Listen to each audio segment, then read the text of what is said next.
कश्मीर में आज एक और बेकसूर का खून बहा दिया गया है। राजस्थान से नौकरी के लिए कश्मीर घाटी पहुंचे विजय कुमार को आतंकवादियों ने बैंक में घुसकर सीधे मौत के घाट उतार दिया। पिछले 3 दिन में यह दूसरी टारगेट किलिंग है, जबकि 22 दिन की अगर मैं बात करूं तो पिछले 22 दिन में 7 लोगों को इसी तरीके से चुन चुनकर आतंकवादियों ने मौत के घाट उतारा है।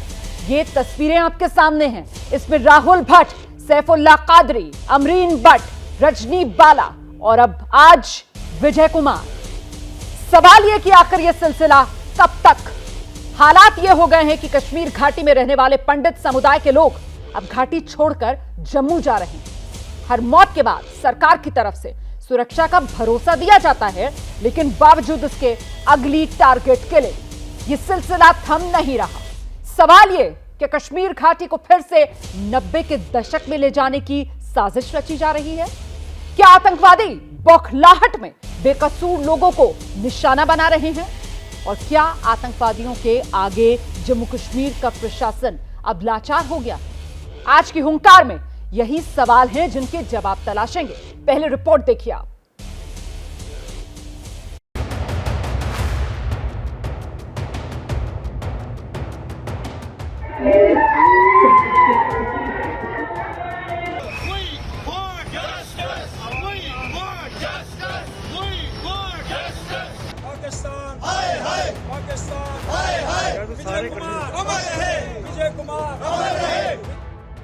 कश्मीर में एक और टारगेट किलिंग।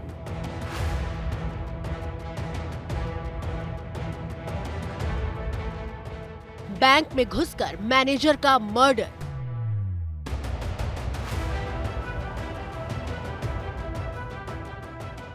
बाईस दिन में 7 target killing.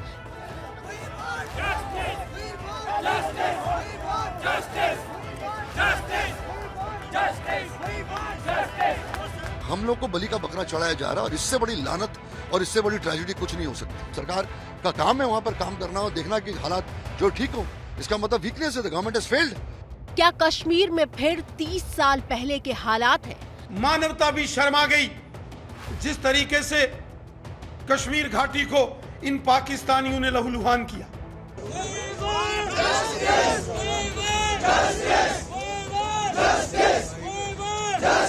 Operation red waves, operation सुर्ख हवाएं, ये एक नई साजिश पाकिस्तान की खुफिया एजेंसी आईएसआई और पाकिस्तान की सेना ने रची। पाकिस्तानी साजिश का जवाब क्या है? इसकी पूरी जिम्मेदारी जो है मोदी सरकार पर आती है।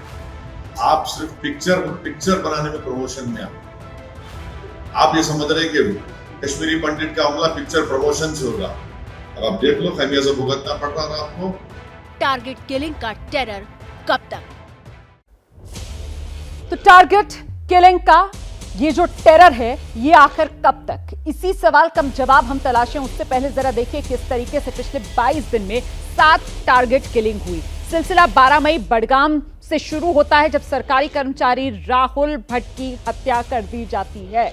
राहुल भट्ट अपने पीछे रोती बिलखती पत्नी और परिवार को छोड़ गए। 13 मई फिर अगला ही दिन पुलवामा कांस्टेबल रियाज अहमद की निर्मम तरीके से हत्या कर दी जाती है। 17 मई को फिर से वही टेरर की तस्वीर देखने के लिए मिलती है, जब ग्रेनेड हमले में रंजीत सिंह की मौत हो जाती है। ये बारामूला में होता है। आगे बढ़ते हैं। 22 दिन में 7 टारगेट किलिंग हुई हैं, चुन चुन कर निशाना बनाया गया है। फिर 24 मई की तारीख श्रीनगर में कांस्टेबल सैफुल्लाह कादरी की हत्या कर दी जाती है। कश्मीर में डर बढ़ने लगता है। 25 मई बडगाम टीवी कलाकार अमरीन भट्ट की हत्या कर दी जाती है। बिल्कुल उनके घर के दरवाजे पर आते हैं आतंकवादी और ताबड़तोड़ उन पर गोलियां बरसाकर चले जाते हैं। 31 मई कुलगाम में टीचर रजनी बाला, कश्मीरी पंडित महिला, इनकी स्कूल में हत्या कर दी जाती है। बताइए, पढ़ाती थी बच्चों को और वहां पर निशाने पर ले लिया जाता है एक टीचर को। और फिर आज की तारीख 2 जून कुलगाम बैंक मैनेजर विजय कुमार की निर्मम तरीके से हत्या। जो सीसीटीवी फुटेज सामने आया है उसमें आतंकवादी बैंक में दाखिल होता है, हाथ में उसके पिस्टल है, सीधे निशाने पर वो विजय कुमार को लेता है और विजय कुमार पर गोली बरसाकर वहां से वापस लौट जाता है। आज इस मुद्दे पर हम चर्चा करने जा रहे हैं कि आखिरकार ये टारगेट किलिंग का जो टेरर है वो खत्म कैसे होगा, क्योंकि ये जो टेरर है, ये जो दहशत है, अगर ये बढ़ती है तो मतलब कुल मिलाकर आतंकवादियों को सफलता मिल रही है। हम एक एक करके आपका परिचय कराते हैं। खास मेहमान जो हमारे साथ इस वक्त मौजूद हैं, बीजेपी की तरफ से प्रवक्ता आप देख सकते हैं प्रेम शुक्ला जी इस चर्चा में हमारे साथ जुड़ रहे हैं। चरण सिंह सापरा प्रवक्ता कांग्रेस पार्टी के, सुशील पंडित जी कश्मीरी एक्टिविस्ट हैं, गगन भगत हमारे साथ नेशनल कॉन्फ्रेंस के प्रवक्ता जुड़ गए हैं, आशीष कौल लेखक हैं वो जुड़ रहे हैं इस चर्चा में हमारे साथ, माजिद हैदरी पत्रकार और हमारे साथ एसपी वैद सर पूर्व डीजीपी जम्मू कश्मीर, जिनके साथ आज मैं इस चर्चा की शुरुआत करने वाली हूं। एसपी वैद सर, आपका अनुभव क्या कहता है सर? ये जिस तरीके से टारगेट किलिंग का टेरर घाटी में बढ़ता जा रहा है, आज भी खबर आई कि इस वक्त जो श्रीनगर हवाई अड्डा है वहां पर भीड़ उमड़ी हुई है कश्मीरी पंडितों हिंदुओं की घाटी छोड़ने की, इस पर लगाम कैसे लग सकती है सर?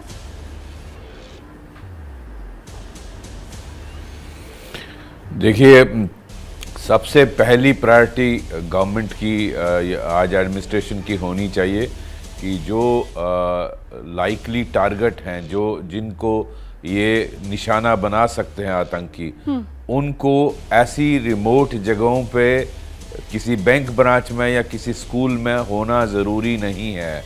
उनको मैं ये जानना चाहता हूँ कि ये जो आज विजय कुमार की जो शहादत हुई है, इसको टारगेट किया गया, ये 4 दिन पहले ही उसको वहाँ लगाया गया। ये कौन अक्लमंद ऑफिसर है जिसने इसकी पोस्टिंग वहाँ की, जब आपको मालूम है टारगेट किलिंग हो रही है माइनॉरिटीज़ की, आउटसाइडर्स की। आप जो सांबा की बिटिया थी उसकी बात ले लीजिए, जो टीचर थी, उसने अपने चीफ एजुकेशन ऑफिसर को 2-3 बार रिक्वेस्ट की कि मुझे खतरा है, मुझे यहाँ से शिफ्ट करें, और उसको बजाय शिफ्ट करने के वो ऑर्डर जब तक होता उसको टारगेट कर दिया गया। तो उसके खिलाफ कार्रवाई क्यों नहीं होनी चाहिए? मेरे ख्याल अब वक्त आ गया है अकाउंटेबिलिटी का, अब वक्त आ गया है हेड्स मस्ट रोल, उनके खिलाफ कार्रवाई होनी चाहिए। सर मतलब आप ये कह रहे हैं कि साहब ये स्ट्रेटेजिक फेलियर है, इस स्ट्रेटेजिक फेलियर को एक्सेप्ट करिए सबसे पहले तो, और जब तक आप एक्सेप्ट नहीं करेंगे तब तक आप उसमें सुधार नहीं कर सकते हैं। मानिए कि हाँ ये जो रणनीति है वो सफल नहीं हो रही और ऐसे में अब उसमें सुधार की जरूरत है, यही कह रहे हैं सर आप? बिल्कुल यही कह रहा हूं, और मैं समझता हूं एलजी साहब को इस वक्त स्ट्रिक्ट एक्शन लेना चाहिए, हेड्स मस्ट रोल। और दूसरा, मेरा ये मानना है कि टेररिस्ट के पास लिस्ट है किसको टारगेट करना है, रोज एक एक को चुन के वो टारगेट कर रहे हैं। मुझे याद आता है 2017 का वक्त, जब मैं डीजीपी था, उस वक्त पुलिस वालों को ये हिट कर रहे थे। हमारे पास इंफॉर्मेशन आई कि इनके पास लिस्ट है किस किस पुलिस वाले ने एंटी टेररिस्ट ऑपरेशन किए हैं, उनको आउट ऑफ टर्न प्रमोशन मिली है, उनको मेडल्स मिले हैं, और ये बारी बारी उनको उन पर सर्विलेंस रखते थे, उनको टारगेट करते थे।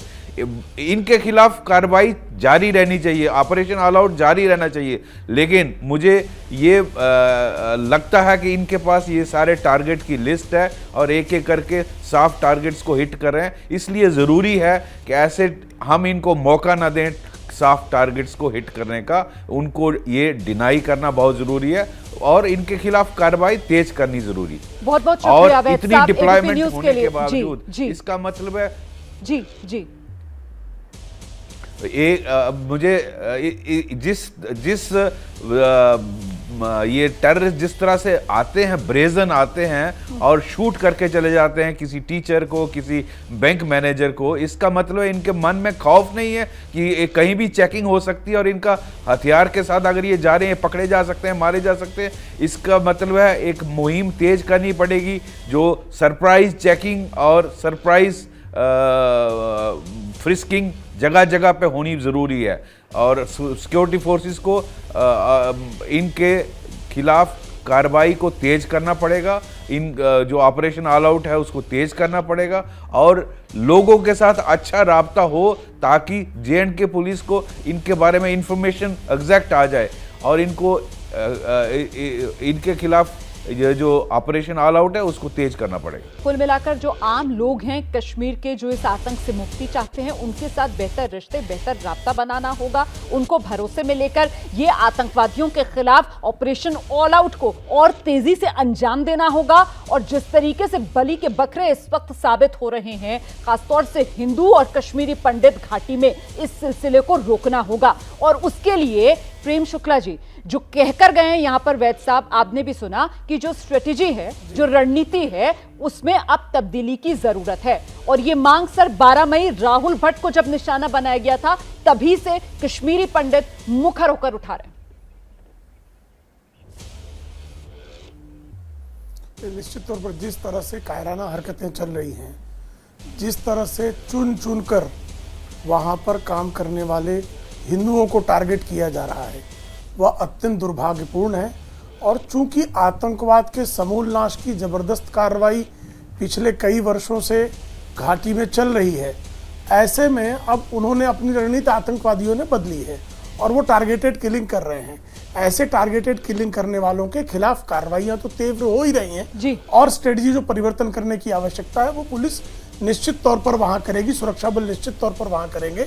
और इसीलिए आप देख रही हो कि राहुल भट्ट के हत्यारों को 24 घंटे के भीतर उनको जो है जानू पहुंचा दिया गया। उसी तरह से जो टीवी सितारा थी असरीन भट्ट, उनके हत्यारों को भी 48 घंटों के भीतर मौत के घाट उतार दिया गया। लेकिन यह सत्य है कि एक भी निर्दोष नागरिक हमारा जब मारा जाता है, जिसकी हत्या की जाती है, नृशंसता की जाती है, तो हमारी सारी व्यवस्था पर प्रश्न चिन्ह खड़ा करता है। हमारा दायित्व है कि हर नागरिक को हम सुरक्षा का बोध कराएं, सुरक्षित रखें और एक भी हत्या ना होने पाए। ऐसे में आतंकवाद के समूल नाश की गतिविधि को और तीव्र करना यह हमारी प्राथमिकता होगी। और यह निश्चित समझें कि अंततः आतंकवाद, आतंकवादियों के समर्थक, आतंकवादियों के पालक, आतंकवादियों के निर्यातक ये हारेंगे और भारत और भारतीयता जीतेगी। ठीक है सापरा साहब, किस तरीके से ये मुमकिन हो पाएगा? आप क्या सलाह देंगे इस वक्त सरकार को?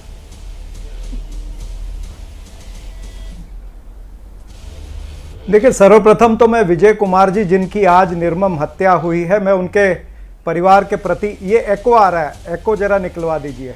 ठीक है सर, एको तब तक ठीक कराते हैं, तब तक हम माजिद हैदरी का रुख कर लेते हैं। टेक्निकल दिक्कत आ रही है कुछ सापरा साहब को। सापरा साहब सही है, अब दिक्कत तो नहीं है? नहीं, मैं बोल रहा हूँ, हाँ मैं बोल रहा हूँ। ठीक है, बोलिए। बोल रहा हूँ। तो ये आतंकवादियों ने जो जिनके तार पाकिस्तान से जुड़े होंगे, इनको ढूंढ निकालना चाहिए, इनको जल्द से जल्द इनको खत्म भी करना चाहिए। अभी जिस तरह से भारतीय जनता पार्टी के प्रवक्ता बात कर रहे थे, मैं ये पूछना चाहता हूं, दो सवाल है मेरे कि ये हिंदुओं की टारगेट किलिंग कब रुकेगी, और दूसरा सवाल ये है कि आतंक की ये कश्मीर फाइल कब तक चलेगी। यानी आप कहते हैं कि राहुल भट्ट को जिसने मारा हमने उसको मार दिया, अफरीन भट्ट को उसका कत्ल जिसने किया हमने उसका कत्ल कर दिया, ये सब अच्छी बातें हैं, मैं भी तारीफ करता हूं, हमारी फोर्सेस की तारीफ करता हूं कि फोर्सेस ने अच्छा काम किया है। लेकिन आप कर क्या रहे हो? आप रिएक्टिव पॉलिटिक्स कर रहे हो। आपकी स्ट्रेटजी जो है वो रिएक्टिव स्ट्रेटजी है, आपकी स्ट्रेटजी प्रोएक्टिव स्ट्रेटजी होनी चाहिए थी। यानी सरकार का और प्रशासन का जो इकबाल है वो खत्म हो गया है। वहां पर जो सरकार कहती थी कि ये मजबूत सरकार है, वो कहीं ना कहीं मजबूर सरकार नजर आ रही है।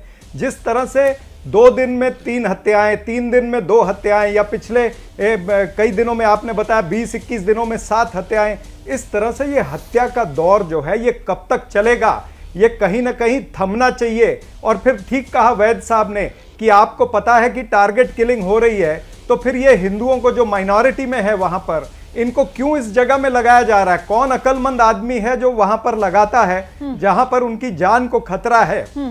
आज कश्मीरी पंडित हो या दूसरे हिंदू हो या बाहर से जो प्रवासी मजदूर है, वो सारे वहां पर। आपने कहा कि साहब हिंदुओं की टारगेट किलिंग कब थमेगी? मुझे लगता है जरा सा हमें सुशील पंडित जी का रुख कर लेना चाहिए। कश्मीरी एक्टिविस्ट हैं, बेहतर तरीके से बता पाएंगे। आपको क्या लग रहा है सुशील पंडित जी, क्या जो कश्मीरी पंडित हैं खासतौर से, वो बलि का बकरा बन रहे हैं? आपके सवाल में ही आपका जवाब निहित है। ये पहली बार नहीं हुआ है। आज लोग ऐसे बात कर रहे हैं टारगेट किलिंग की, जैसे दुनिया में इन्होंने या कश्मीर में इन्होंने ऐसे कभी देखी नहीं थी। आज से 30 वर्ष पहले जब हम लोगों को निकलना पड़ा तब भी चुन चुन के मारा जा रहा था। नीलकंठ गंजू को चुन के ही मारा गया, पंडित टीकालाल टप्पू को भी इसी तरह चुन चुन के मारा गया, एडवोकेट प्रेमनाथ भट्ट को, सर्वानंद कौल प्रेमी को तब भी चुन चुन के मारा जाता था। तो सर ये 1990 जैसे हालात हैं? आप कह रहे हैं कि जैसे हालात 1990 में थे बिल्कुल वैसे ही अब 2022 में आप देख रहे हैं? उससे बदतर हैं, उससे कहीं ज्यादा खराब हैं। जो कृष्णा ढाबे के मालिक के बेटे को मारा गया, चुन के मारा गया। निश्चल को मारा गया 1.5 साल पहले, चुन के मारा गया। अजय पंडिता को चुन के मारा गया। मक्खनलाल बिंद्रू को चुन के मारा गया। ये आश्चर्य किस बात पर व्यक्त कर रहे हैं? लेकिन मुझे लगता है कि जरा सा हम आगे बढ़ते हैं। गगन भगत नेशनल कॉन्फ्रेंस के प्रवक्ता इस वक्त हमारे साथ मौजूद हैं। गगन भगत साहब, जो बात यहां पर सुशील पंडित कर रहे हैं कि साहब 1990 से भी बदतर, मतलब वो कह रहे हैं कि 1990 वो साल जब कश्मीरी पंडितों को पलायन करना पड़ गया था कश्मीर से, जिसे लेकर वो पूरी फिल्म बन गई कश्मीर फाइल्स। वो कह रहे हैं कि 2022 में आज उससे भी खराब हालात, बदतर हालात कश्मीर में। मैं आपसे ये जानना चाहती हूं सर कि इन हालात के लिए जिम्मेदार कौन है? ऐसी स्थिति क्यों बन चुकी है घाटी में? सभी को नमस्कार और एबीपी के सारे दर्शकों को अभिनंदन। देखिए, एक बात तो मैं कहना चाहूंगा, इस समय ब्लेम गेम का टाइम नहीं है। बिल्कुल। और देश के ऊपर एक जंग जैसी जबरदस्ती थोपने की कोशिश की गई है और सब जानते हैं इसके पीछे कौन बैठा हुआ है। और मैं भाजपा के प्रवक्ता जी से मैं साफ कहना चाहता हूं कि हम लोग प्रधानमंत्री जी के साथ कंधे से कंधा मिला के खड़े हैं, क्योंकि मरने वाले भारतीय हैं और जहां वो मर रहे हैं वो भारत की धरती है। तो ऐसे में हम कभी भी भारत के प्रधानमंत्री का विरोध नहीं कर सकते। कोई भी कार्रवाई करिए, आप बिल लाइए, आप कड़ी से कड़ी कार्रवाई करिए। एक बात तो आपको माननी पड़ेगी कि जो दुश्मन है, जो टेररिस्ट है, वो आपसे 2 कदम आगे हैं। वो टारगेट किलिंग करते हैं, बाद में आप किलिंग करते हो, इसका कोई मतलब नहीं है। आज कश्मीरी पंडित है, कश्मीरी मुसलमान है, कोई भी है, वहां पर भय के साय में इतना भयभीत है वो, और पलायन शुरू हो चुका है। हम ये कह रहे हैं पलायन बिल्कुल ठीक है।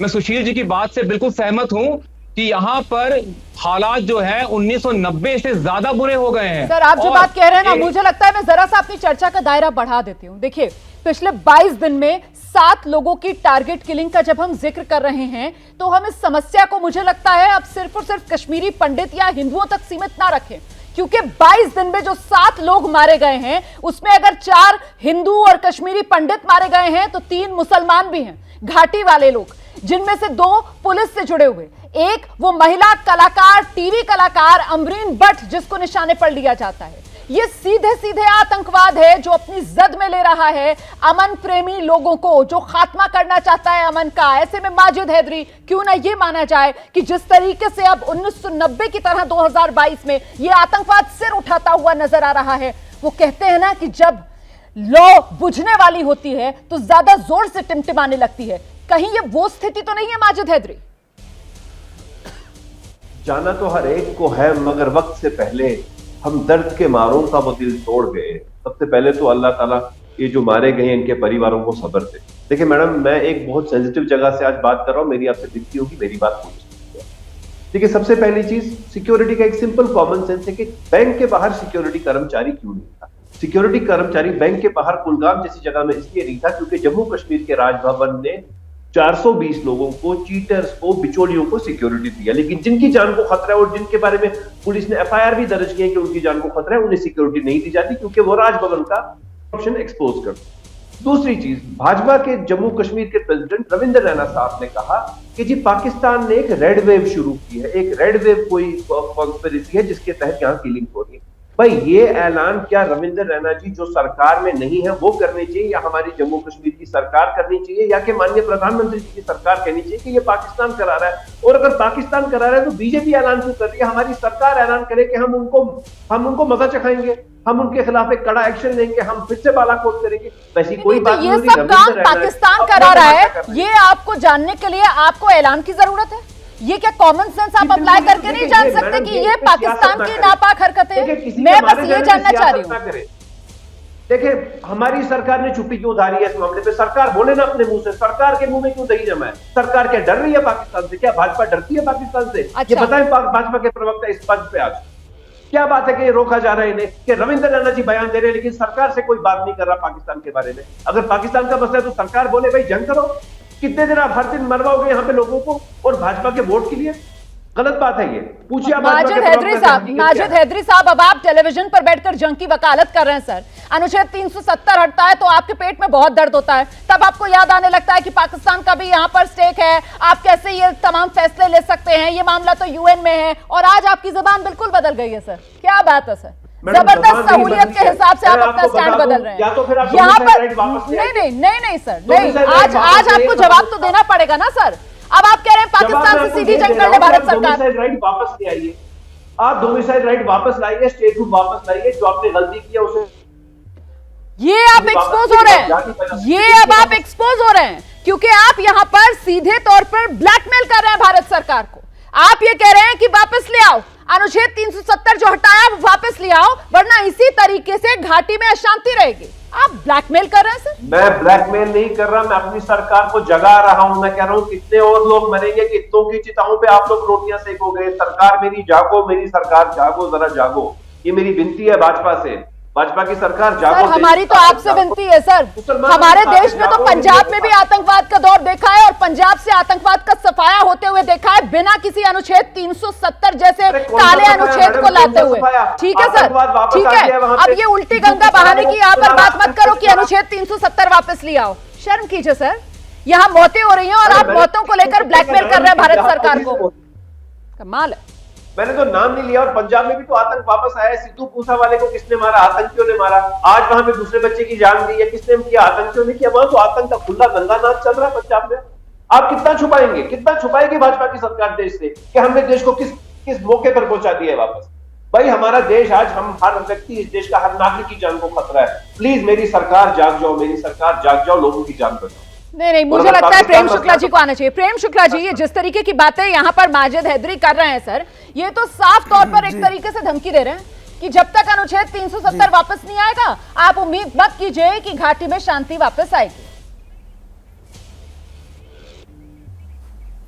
देखिए, हमारे निर्दोष नागरिकों को मारने वाले आतंकवादियों को हम इतना मारेंगे कि उनकी रूह कांपेगी और उनके समर्थकों की रूह भी कांपेगी। हम आतंकवाद के समूल नाश के लिए संकल्पबद्ध हैं। अनुच्छेद 370 जा चुका है और जो भी सबका सपने देख रहे हैं वो सपने उनके खंडित हो जाएंगे। हम आतंकवाद का नाश करेंगे, आतंकवादियों का नाश करेंगे, आतंकवाद के चीयर लीडर्स का भी नाश करेंगे और इनकी रूहें कांपेंगी।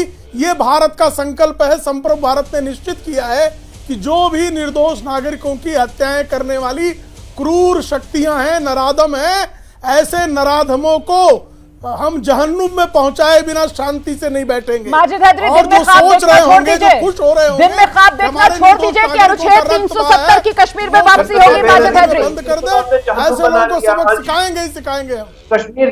कश्मीर जैसे जन्नत को आपने जहन्नुम बना दिया। अब आप दूसरे जहन्नुम की बात की जा रहे हैं। क्या कर रहे हैं जनाब? सच बताइए देश को, बताइए सच देश को कि आप नहीं चला पा रहे हैं देश को। आप जैसे 1990 में भी जन्नत ही थी ना कश्मीर, जब कश्मीरी पंडित पलायन के लिए मजबूर हुए थे। 1990 में भी बड़ी कश्मीर जन्नत थी ना, तब भी कश्मीरी पंडितों को पलायन के लिए मजबूर होना पड़ा था। जानते हैं ना आप इस बात को? मैडम 13 साल से भाजपा की सरकार चल रही है, अब तो 14वां साल है। क्या कर लिया भाजपा ने पंडित भाइयों के वापस जाने के लिए? बताइए मुझे। यही वापस लाया कि इतने भाई मेरे मारे जा रहे हैं कश्मीरी पंडित के हाथ। किस जमाने की बातें कर रहे हैं? कौन से 13 साल से बीजेपी की सरकार चला ली आपने?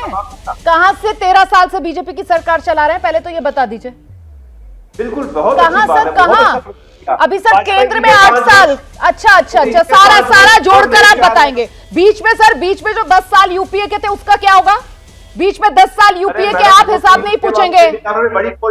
आशीष कौल साहब का मैं रुख करूंगी। मुझे लगता है लेखक आशीष कौल का हमें रुख कर लेना चाहिए। आशीष कौल साहब, यहाँ पर राजनीतिक बयानबाजी, यहाँ पर अपने हित के हिसाब से बात रखने की आप जो बयानबाजी देख रहे हैं, उस सब के बीच सवाल बड़ा बुनियादी है सर। टारगेट किलिंग का टेरर कैसे थमेगा? देखिए, I think I heard all of them, but मुझे ऐसा लगता है कि ये सब कहीं ना कहीं सही है, बट मोस्टली आई थिंक ये पूरी स्ट्रैटेजी ही गलत है। यहाँ से शुरुआत होती है कि रोज लोग मर रहे हैं, लोग पहले भी मरते थे। आज की सरकार में एटलीस्ट एक अकाउंटेबिलिटी है, जितने लोग मरते हैं उनका डिस्कशन होता है। पहले कितने लोग मरते थे उनके बारे में पता ही नहीं चलता था किसी को, उसको ब्रश अंडर द कारपेट कर दिया जाता था। दूसरी चीज, ये प्रैक्टिकली पॉसिबल नहीं है कि सरकार हर आदमी को सुरक्षा दे जिसको आप वहां ले जाना चाहते हैं, चाहे वो किसी भी धर्म का हो। ये आई थिंक बहुत बड़ा एडमिनिस्ट्रेटिव फेलियर है। अब इसका सोल्यूशन क्या है, इसको सॉल्व कैसे कर सकते हैं? मुझे लगता है कश्मीर की एक बहुत बड़ी स्ट्रेंथ रही है, वहां के लोकल योद्धा रहे हैं। कश्मीर का एक इतिहास रहा है जो आज लोगों को उस इतिहास के बारे में बिल्कुल नहीं पता कि किस तरह कश्मीर की एक महिला भी थी दिदा, जिसने 52 साल इस देश को अखंडित रखा, इस देश की रक्षा सुरक्षा की। तो मुझे लगता है आज वो दौर है कि जहां हम लोग वापस भी जाना चाहते हैं और हमारी सुरक्षा भी नहीं हो पा रही है। मैं देखता हूं रोज और मुझे हैरत होती है, बड़े शर्म की बात है कि जिन लोगों के ऊपर दायित्व है हमारी सुरक्षा का, वो खुद सुरक्षा के घेरे में रह करके पाकिस्तान को हमेशा ब्लेम करते हैं। ये भी गलत है। लेकिन अब इसका सोल्यूशन क्या है? मुझे लगता है लोकल्स को this is the time when Kashmiri pandits and Kashmiri Hindus who are desirous of going back must be armed. If you can have a Maratha light infantry, if you can have so many territorial armies, why can a specific army not be created for Kashmir? आप उन लोगों को train करिए, वो देश की सेवा करेंगे सर्वोपरि, और जो देश की सेवा कर सकता है वो अपनी भी सेवा कर सकता है। तो मुझे ऐसा लगता है कि अब ये टाइम आ गया है, आप उन लोगों को सेव नहीं कर सकते। आपने देखा लोगों को चुन चुन के मारा जा रहा है। सुन लीजिए ना उनको, दोबारा आपके पास आऊंगी, सुन लीजिए, वो एक आइडिया सामने रख रहे हैं, एक समाधान बता रहे हैं, वो क्या हो सकता है कि लोगों को सुरक्षा नहीं दे सकते, और ये प्रैक्टिकल भी नहीं है। आप कितने लोगों को सुरक्षा देंगे? सुरक्षा नहीं दे सकते। बिल्कुल। लेकिन इसका एक तरीका ये हो सकता है कि आप टेरिटोरियल आर्मी रेज करिए स्पेसिफिकली फॉर कश्मीर। जैसे सपोज अगर मैं कश्मीर जाना चाहता हूं, मैं ये मान के चलता हूं आप मुझे सुरक्षा नहीं दे सकते, आप अपने लोगों को सुरक्षा नहीं दे सकते, आप मुझे कैसे सुरक्षा देंगे? You are making me a fodder for these terrorist. तो how do you solve this problem? Create a framework for territorial army, place us there. अब देखिए लोग, आप जिन लोगों को नौकरी के लिए वहां भेज रहे हैं, ये fundamentally it's a crime against humanity. आप उन लोगों को चुन चुन के मरने के लिए छोड़ देते हैं, ये भी गलत है। सर ये मैंने तो इसीलिए पहले कहा कि साहब बिल्कुल वो बलि के बकरे साबित हो रहे हैं इस वक्त। मुझे लगता है आपने जिस आइडिया की बात की है सर, उसी को और एक्सप्लोर कर लेते हैं। मैं सबका रिएक्शन ले लेती हूँ उस पर। पहले मैं जरा गगन भगत जी के पास चलती हूँ, उसके बाद सुशील पंडित जी के पास आऊंगी। गगन भगत जी, ये टेरिटोरियल आर्मी आर्म करना कश्मीरी पंडितों, कश्मीरी हिंदुओं को, आपको लगता है कि ये सोल्यूशन हो सकता है? गगन भगत जी, ये एक समाधान हो सकता है? सबसे बड़ी बात जो मैं कहना चाहूंगा कि आप यहाँ पर सरकार नहीं चला पा रहे हैं। कारण ये है, प्रेम शुक्ला जी मेरे बड़े भाई हैं, बड़े आदर मान सम्मान का बोलना चाहता हूं कि अनुभवहीनता है इनकी। 370 एब्रोगेशन जो अभी कोर्ट में है, बाकी जितने भी जिस तरीके से जम्मू कश्मीर को उन्होंने हैंडल किया है, पहले आपने कौन सी सरकार चला रही थी? आप ही के अनुभव में कौन सी घाटी को आतंक मुक्त कर दिया था सर? आप लोगों ने कौन सा अनुभव दिखा दिया कश्मीर के अंदर? ये भी तो बताइए ना सर।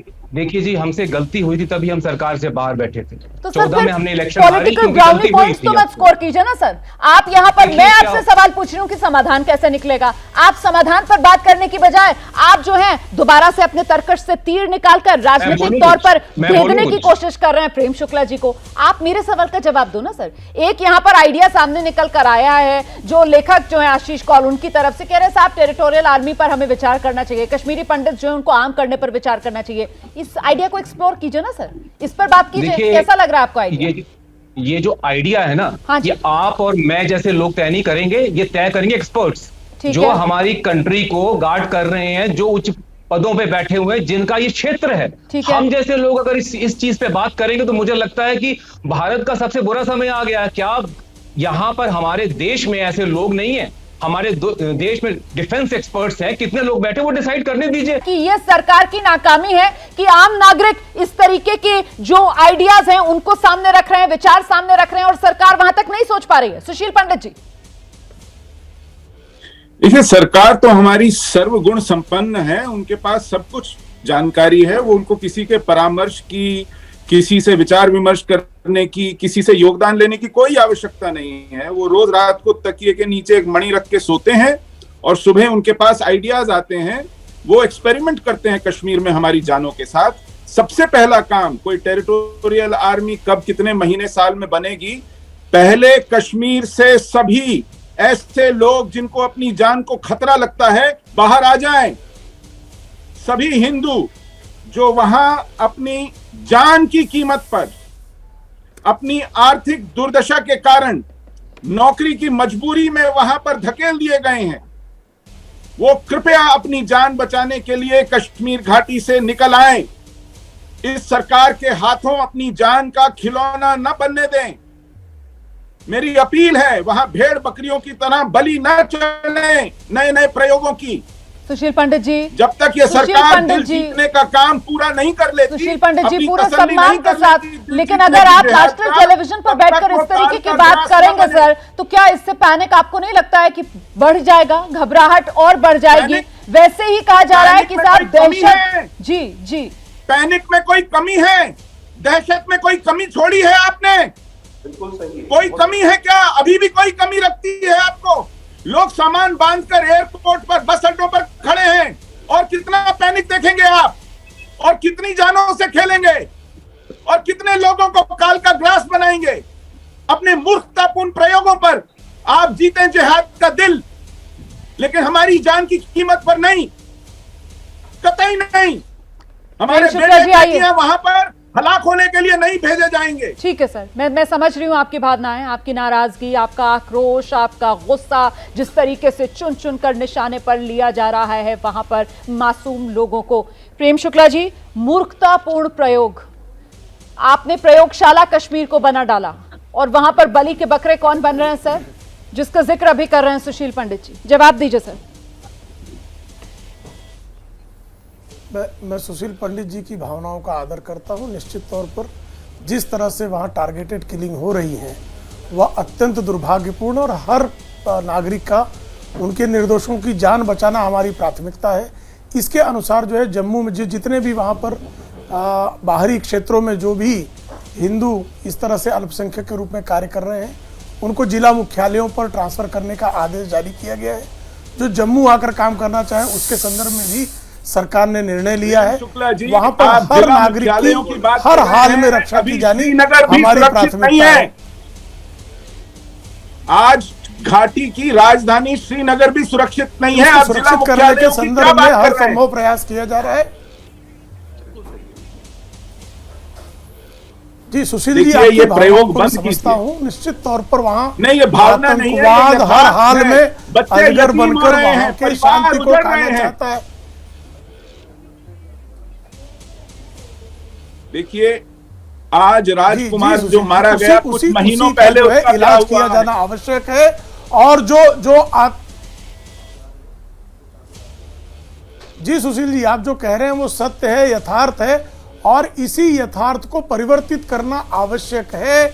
और आतंकवाद का समूल नाश किए बिना हम कहां तक भागेंगे? आशीष कौल साहब आइए, आ रही हूं, उसके बाद माजिद हैदरी आपके पास आऊंगी। आइए कौल साहब, आइए जी। एक बड़ा इंपॉर्टेंट पॉइंट ये है कि एक बहुत ही बड़ा इंपॉर्टेंट ह्यूमैनिटेरियन इनिशिएटिव था कि कश्मीरी पंडित्स को घाटी में अपने रूट्स की जगह पे उनको एक एम्प्लॉयमेंट मिले, पैकेज मिले, वेलकम। लेकिन देखिए कितना बड़ा ब्लंडर है कि आप उन लोगों को ये कंडीशन क्यों लगा रहे हैं कि आप वहीं पे सर्व करेंगे। देखिए हम सबको पता है क्या, it's a no brainer, we know the security situation is fragile. आज जितने लोग मर रहे हैं, इतना पैनिक आज जो है, ये क्यों है? ये इसकी स्कोप होनी नहीं चाहिए थी। आप एक पढ़ी लिखी कम्युनिटी को सबसे पहले तो इतना ह्यूमिलिएट करते हैं, उनको क्लास 4 क्लास 5 जॉब्स देते हैं, और फिर उसके बाद उनको ये भी कंडीशन लगाते हैं कि आप वही सर्व करेंगे। अच्छा, इंपॉर्टेंट चीज ये, इतनी मेरी नजर में इतनी बारी जानकारी ये आई कि जो वेल प्लेस्ड लोग हैं, जिनकी सिफारिशें चलती हैं, उनके ट्रांसफर तो हो जाते हैं, लेकिन जो एक आम आदमी है, जो सरकार के भरोसे चलता है, जो एडमिनिस्ट्रेशन जो इस एफर्ट को एप्रिशिएट करता है, वो अपनी जान को हथेली पे लेके सरकार के साथ चलता है कि हाँ ठीक है मैं जाऊंगा घाटी में।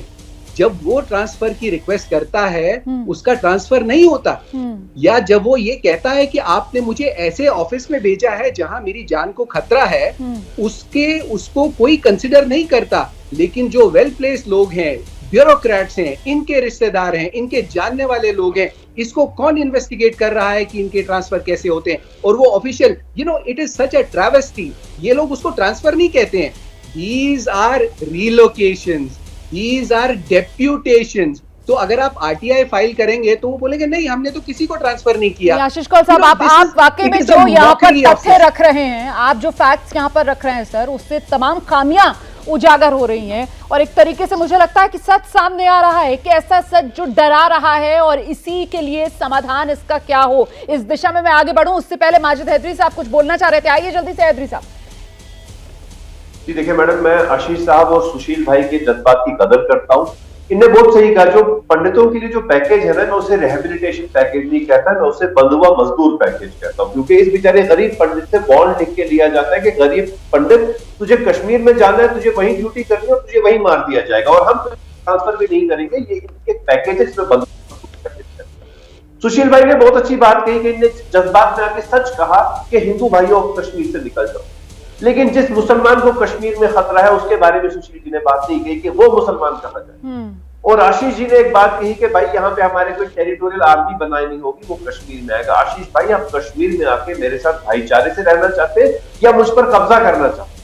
आप मुझे फतह करना चाहते हैं या मेरे साथ रहना चाहते हैं? तो ये जब हम बात करते हैं ना, हम भी आपके साथ हैं, हम आपके दर्द में शरीक है, हम आपकी बात करते हैं इस मंच में, लेकिन जब आप ऐसी बातें करते हैं ना तो इससे नफरतें बढ़ती है। कृपया करके नफरत ना बढ़ाइए, हम पंडित भाइयों के साथ हैं और हम गवर्नर के एलजी साहब की जो सरकार है उसकी निंदा करते हैं कि वो कैसे लोगों को यहाँ मरने दे रहे हैं, लेकिन भाईचारा रखिए, नफरत मत रखिए, बस नहीं कहता। ठीक है, मुझे लगता है प्रेम शुक्ला जी को आना चाहिए। प्रेम शुक्ला जी, ये वैसे जो आधा हिस्सा था जिस बात का जिक्र माजिद हैदरी कर रहे थे, वो एक बहुत वैलिड बात है सर। सुशील पंडित जी ने यहाँ पर कह दिया कि कश्मीरी पंडित हिंदू जो हैं वो निकल आए घाटी से, वो बलि का बकरा ना बने।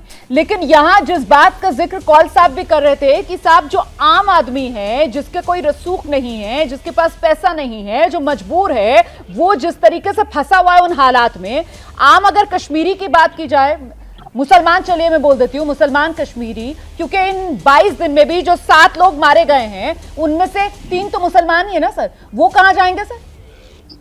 तो कुल मिलाकर सिचुएशन जो सुरक्षा की है उसी को दुरुस्त करना पड़ेगा ना हर सर? निर्दोष नागरिक की नहीं, निश्चित रोमाना जी, हर निर्दोष नागरिक को भय मुक्त करना है, कश्मीर की घाटी को आतंक मुक्त करना है। आतंकवादियों के समूल नाश के बिना ये संभव नहीं है। तो हम ऑपरेशन ऑल आउट के माध्यम से आतंकवाद का समूल नाश कर रहे हैं। कितनी और जाने के बाद यही तो वो सवाल है, यही तो हम सबका सपना है कि आतंक मुक्त हो घाटी, वहां पर खुली फिजा में सुरक्षित अंदाज में हर कोई जिंदगी जी सके, सांस ले सके। लेकिन यहां तो सांसें ही रोक दी जा रही हैं। 22 दिन में 7 हत्याओं से घाटी दहली है। टारगेट किलिंग का टेरर कब तक?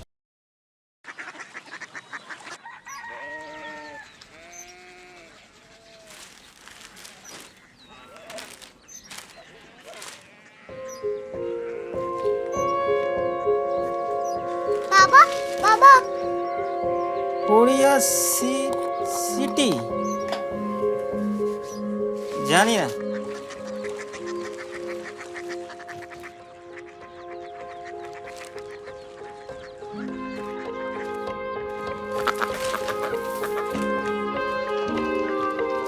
Korea city? हाँ।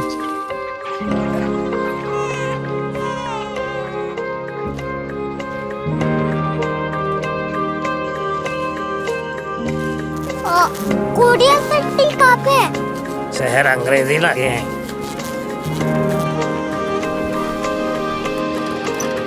Korea city.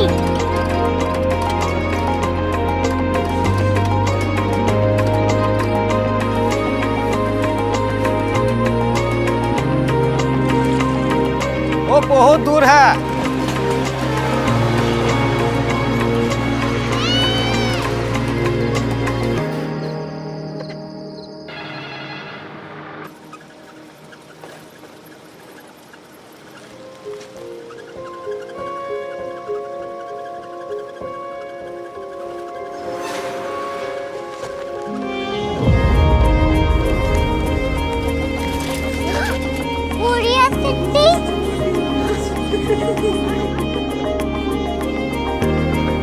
दुनिया को बोलना नहीं, कुछ लोग क्यूरियोसिटी कहाँ है? प्रोफेसर साहब को पता होगा।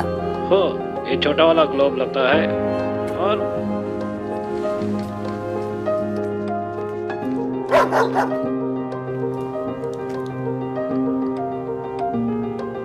पता नहीं, मेरी बेटी से जाके मिल लो, शायद उसे मालूम हो।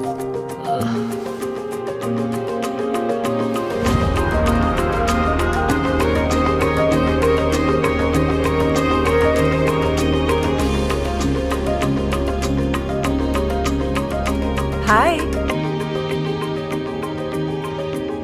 बाबा ने भेजा है। Come here. क्यूरियोसिटी।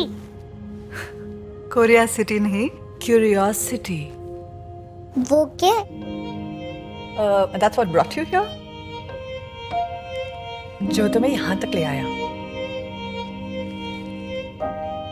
क्यूरियोसिटी।